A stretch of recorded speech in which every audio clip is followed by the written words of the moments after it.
All right, everybody. Thank you so much for taking time. Depending on what time it is where you are connecting to, thank you for taking your lunch. Um, my name is Ken Satkunam. I own North Star Technology Group, and today we're going to be talking about the importance of getting a cybersecurity risk assessment.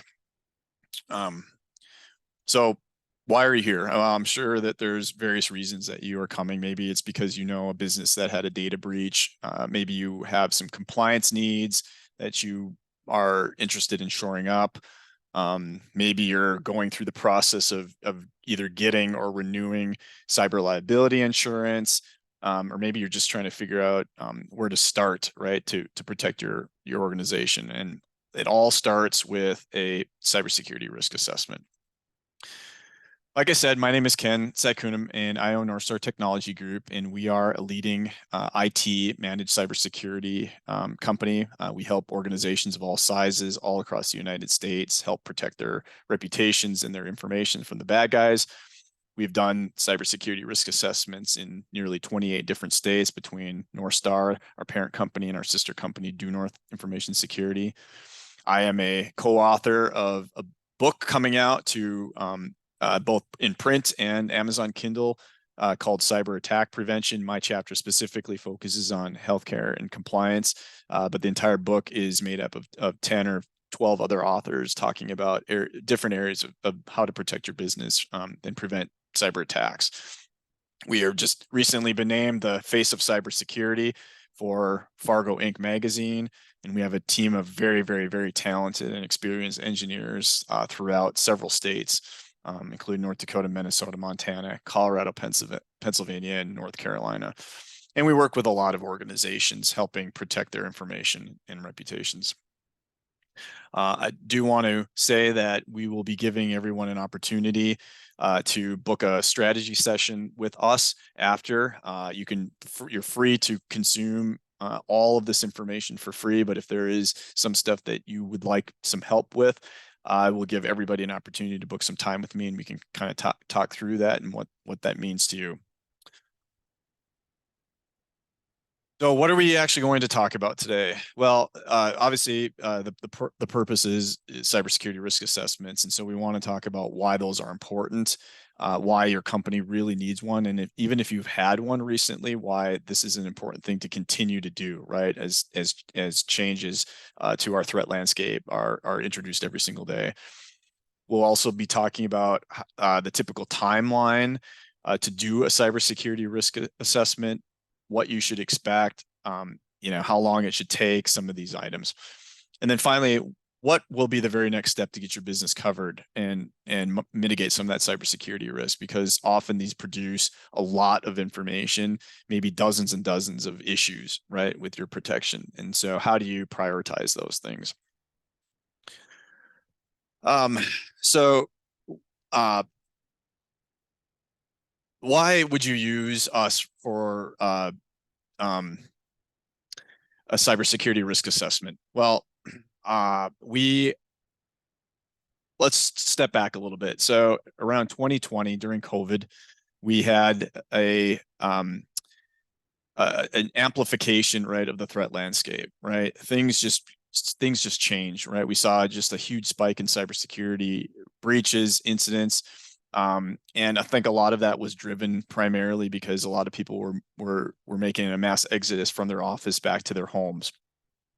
And that's what triggered a lot of the bad actors, the hackers, right, to start focusing on attacking these now unsecure environments, right? People were going home to unsecure wireless networks. They had their kids and their spouses on the same network as they were conducting critical business. And what we started to see is cyber attacks just amplifying, and these happen every single day. In October of 2022, we helped a hospital in the state of North Dakota that went through a cybersecurity breach. What happened is they had an unsecure email server that was hosted by a third party that was directly networked into their main corporate network that hosted an electronic medical record system. That email server was compromised, and ransomware was detonated across the entire environment. And this affected up to, I think it was 140, 150 workstations. It ended up requiring a full restore and full recovery of all their data. And it was an awful mess. And so some of the things that we were talking about today on getting a good handle on what your vulnerabilities and issues and risks are is to help prevent something like that from happening to you. The last thing I want to see is anybody have to go through what this hospital did. So what is a cybersecurity risk assessment? Well, everybody kind of has their own definition, but the cybersecurity risk assessments that we perform is very comprehensive. It's very detailed. We help review internal and external technical controls. We help review physical security, and we help review governance or policy and procedure. So the first step is to help identify and prioritize those risks. So we go in and we identify what assets you have technically, and we review those to see if there's any known vulnerabilities. We help comply with compliance regulations, and not everybody has compliance regulations, but for our healthcare customers, of course, that's HIPAA. For any of you that fall under the FTC safeguards, for financial institutions, if you are providing some sort of loan information or you're working with businesses in an accounting firm type situation, you are required by the FTC now to have certain security safeguards in place. We help you identify if you have those or not. PCI DSS. So if you handle credit card or hold credit card information, we help make sure that you've identified those risks. Ultimately, we then take all that information and try to help you understand what your potential financial impacts or consequences could be. And it can be staggering. I'll be talking about in a little bit here another example of a cybersecurity breach that we helped a customer with, but just the forensics alone after a breach was well in the six figures. So what are the four areas, right, that we are really trying to aim to protect, right, when we do a cybersecurity risk assessment? So we are trying to evaluate how well you are doing protecting these four areas, right? The first is your people. In our experience, the most common, we call it attack vector for cybersecurity breaches, is your employees, your staff. They, at the end of the day, make choices and decisions to do certain things, right? And we want to be able to protect those people. Second is the process, right? Workflows, internal policy procedure. How do you handle your business? How does data go from one system to the other? We want to make sure we're reviewing that and understanding if there is any risk. I'm sure many of you guys work with, supply chain or vendors or partners, and how does that information get shared with them, and how do they protect your information? Obviously, we want to protect the technology, right? There's a lot of software, there's a lot of hardware, right, that we work with to try to help, automate some of this stuff. A human being can only do so much, and so we want to make sure that we're using technology to help protect your technology. And finally, we want to make sure we're protecting the data. At the end of the day, that is probably your most important piece of intellectual property is your information. Customer information, trade secrets, right? Confidential stuff. We want to make sure that we're reviewing all of that information and that you are protecting it appropriately. So part one is protecting the people. 90% of cybersecurity breaches are due to human error. We worked with an engineering company in the state of North Dakota that had a business email compromise. And what happened is the owner of that company had his email hacked. He ended up sending email to his bookkeeper, his accountant, to cut a couple checks for $150,000 each, so totaling over $300,000. And she did it. And the bad actors, of course, walked away with $300,000. A side note is when we went in and did a cybersecurity risk assessment post-mortem after this event happened, we did a phish testing, right, where we sent email to see, hey, are you susceptible to these things, and opening and clicking on things. And 2 weeks after they had this breach, We had 2 people not only open our fish test, they clicked the link, and they actually submitted information. So again, the people side of this stuff, education, right? Making sure that they understand the risks and make good choices.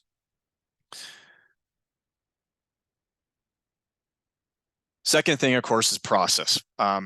We want to make sure that we are evaluating how you do things, how information flows, and some of the policy and standard operating procedures that you guys have in your business. We work with a mortgage company in the state of North Dakota as well that had a woman that was buying a house get sent fraudulent wire instructions, and she ended up wiring $110,000 to the bad guy, right? And so what type of process do you guys follow, right, when there's exchange of money or protecting information? We want to review those things and make sure that the best possible ways to protect your process and your workflow and ultimately your money is in place. Third is protecting the technology. 60% of small businesses will close. You know, I can't stress how unbelievably damaging a cybersecurity breach is for an organization. I talked about that hospital earlier. This is a small rural hospital, and they were down for 6 weeks. You know, they were unable to be able to provide radiology, which is a revenue center for them. They were unable to use all their technology, so there was lots and lots of manual work that had to be done. Often these are costs, right, that don't specifically or very, very tied directly, right, to cash, but it's still a time and there's still an expense. This organization could have very easily went closed and went out of business. And could you imagine the devastation that would have had to that community? We also work with a regional cloud provider here. They had a data center. They're headquartered in Fargo, North Dakota. They had a data center in Dallas, Texas, a data center in Baltimore, Maryland. And they had a server that was vulnerable, that had a breach that allowed a bad actor to get into that system. That bad actor was in there for 60 to 75 days, going and looking at, you know, essentially performing a triage function, right, to see what they could see, where they could get access to.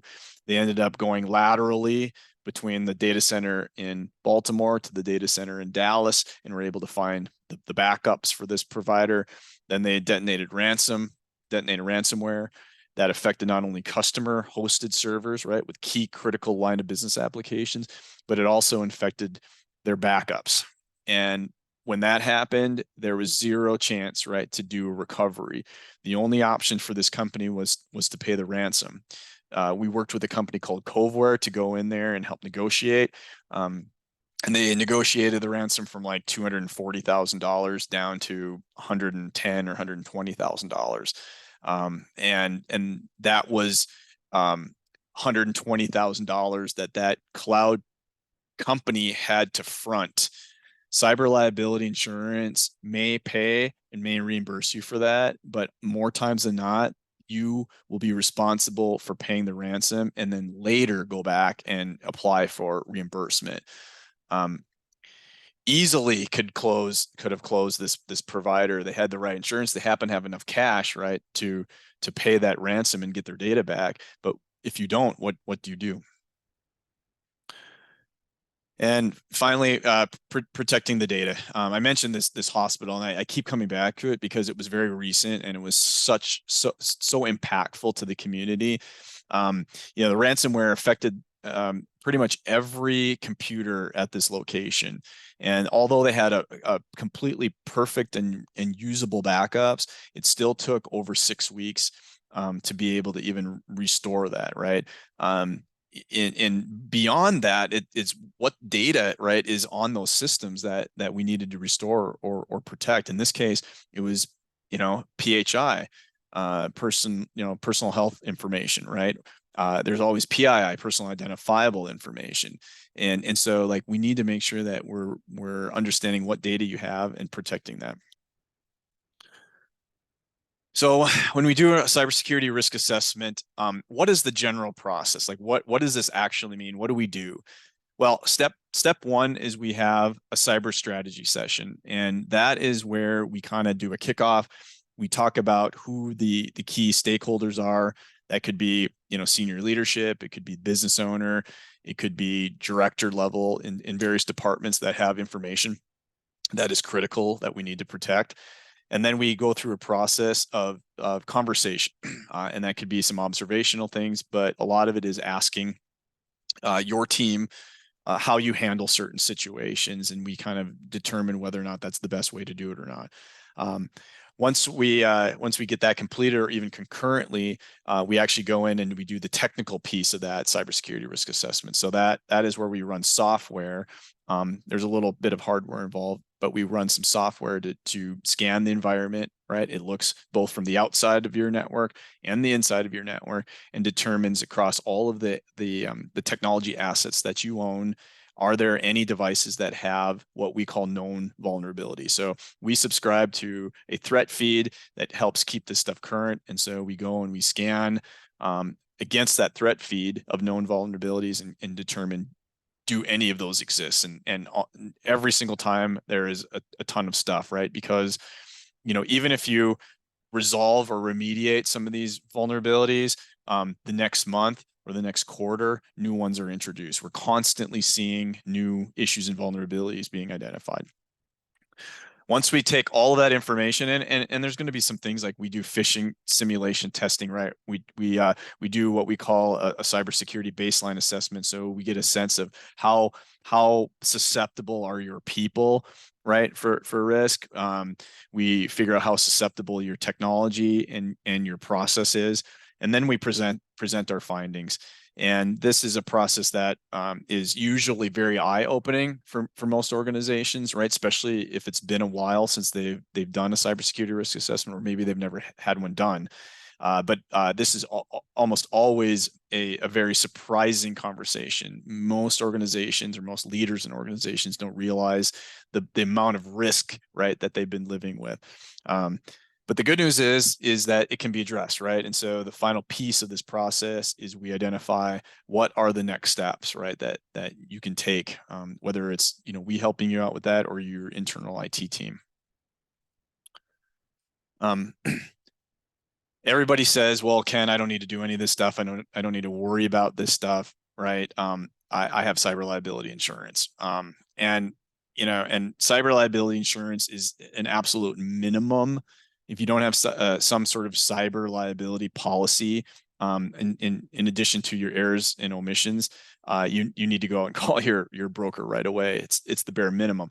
The problem, though, is that cyber liability insurance providers are getting tired of being the banks, right, for data breaches, and so they're making it harder and harder for organizations like yours to get coverage, renew coverage, or get reimbursed in the event of a data breach, right?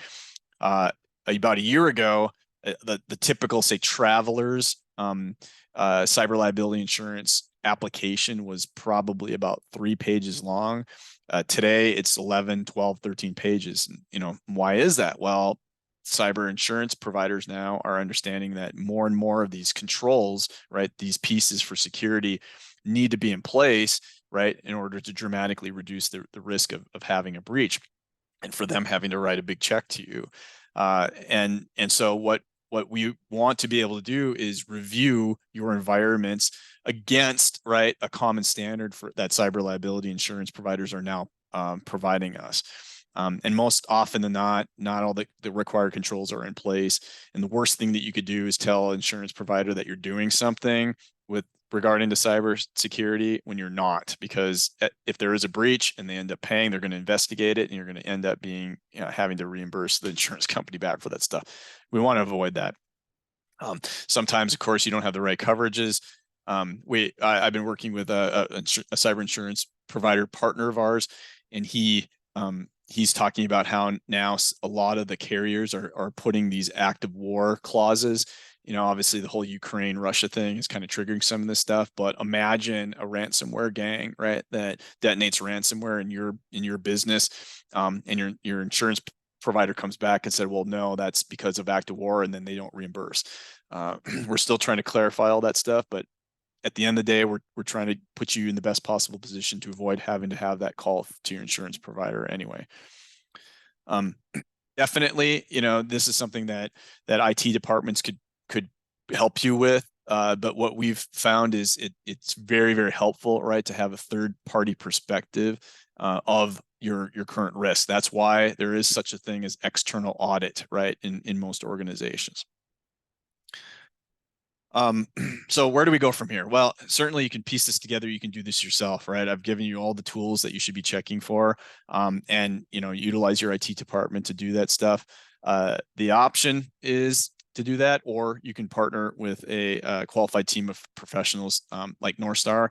And I'm going to give you guys an opportunity here. I'm going to throw it in the chat how you can book a strategy session with us. But really, working with us is easy. We take care of all this stuff for you. We do all the assessment stuff. There's some participation, right? This isn't something that you can just ignore and have us do completely, right? But for the most part, we want to make it as easy for you as possible to get this stuff done. I'm going to throw this in the chat. I would love for you guys to reach out, right, and book a strategy session. It will be with me specifically, and what we'll talk about during that. Well, a big part is just understanding, your business, why you are worried about cybersecurity, what kind of information do you want to protect, and then obviously kind of put together a plan to help you reduce that risk. I would love if you guys want to pop in any questions. I probably should have announced that. But if you guys have any questions at all, can you just throw them in the chat and I will address them as they come.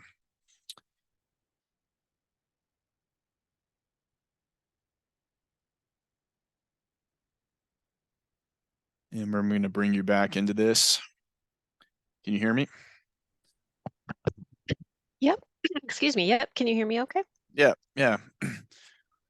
So, yep. If you guys have any questions, just throw them in the chat. Otherwise, if you have an interest to learn more about this stuff, highly suggest you book a strategy session with me. Okay. First question: is there a rough estimate on how long this process usually takes? Weeks? Question mark. Yeah. So obviously, the duration to accomplish this is very much directly proportional to your size and complexity of your environment.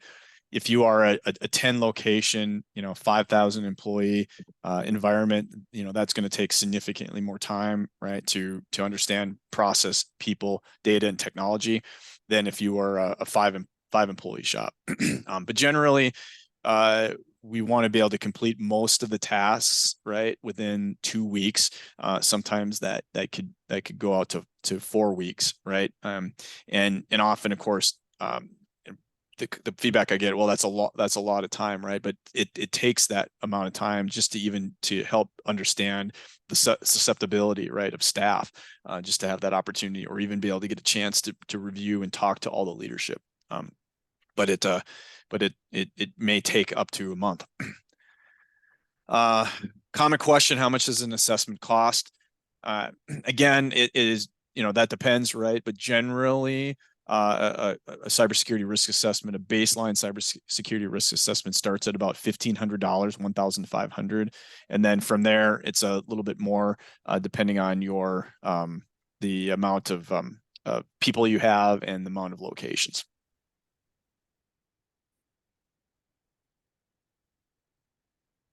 Anything else?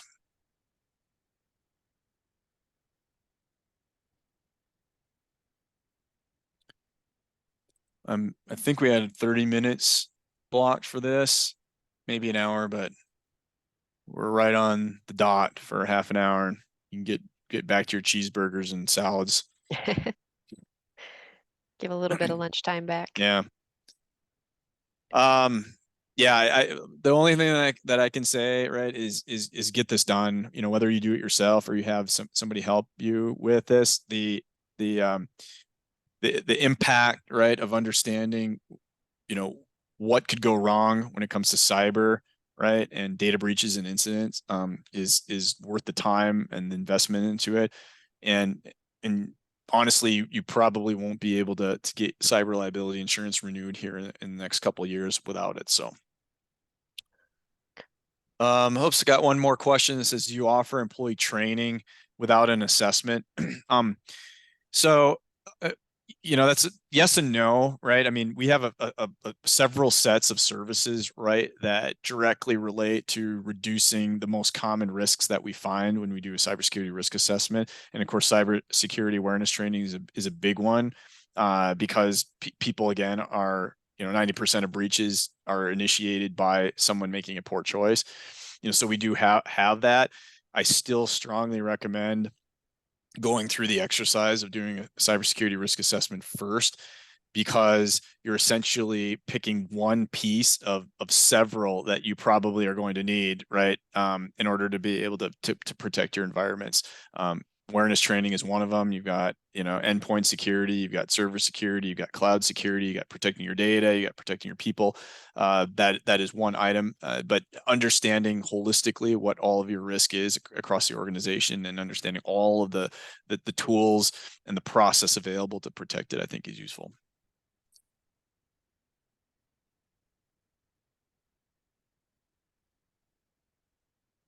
All right. And just a reminder too, anything? I was just gonna say, yeah, if you find out that you come up with a question later, booking that call is a great way to reach out to us too. Even if it's just a quick question, that's a really good way to get it on the calendar for a time that works for all parties. Yep, and it's 100% free. So take advantage of getting time with me. We can talk through your strategy, and figure out a plan to help protect your environments.